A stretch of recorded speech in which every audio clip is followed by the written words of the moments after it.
Thanks, Ken Corlett. Over 100 missiles rained down on Syria from the US, France and Britain, and our Minister for Foreign Affairs and the Taoiseach says that he can understand why the airstrikes were launched. Taoiseach, instead of understanding the actions of Donald Trump, Theresa May and Emmanuel Macron, do you not think we should have had a condemnation of this military action which ratchets up tension across the world and brings us closer to a new world war? We know that neutrality has never been a reality in this state, but it has rarely been so blatantly flouted repeatedly by our government. It's only weeks since we had the expulsion of diplomats on the say-so of unpublished British intelligence. It's only months since they signed Ireland up for the European military alliance PESCO, and now they're giving implicit support to Western imperialist intervention in the Middle East. Does the government not agree that the use of Shannon Airport and the support that that represents for US military action abroad has to be ended by the US military? And can the Minister even give a commitment that Shannon will not be used for the US military either going to or coming from Syria? We know what the pretext of the attack was, an abhorrent chemical attack in eastern Ghouta, which has been blamed on Assad.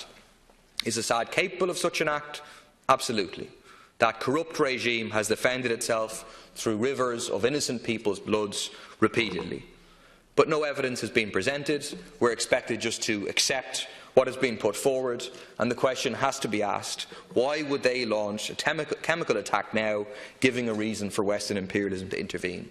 Everybody should remember that it's just over 15 years since the dodgy dossier about weapons of mass destruction was used to justify going to war in Iraq, and the disaster is there right across the region for everybody to see, and yet we're expected to believe them again.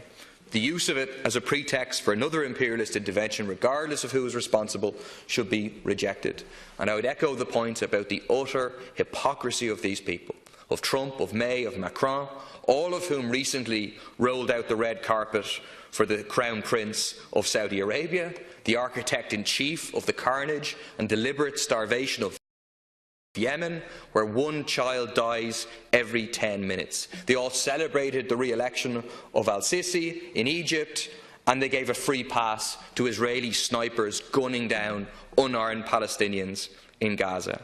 Imperialist intervention is a disaster. It has been a disaster both from Russian imperialism and Western imperialism. Instead, we need to build an international anti-war movement, like we did 15 years ago, to say hands off Syria, stop the escalation of tension worldwide, no more airstrikes, and demand the withdrawal of all foreign forces.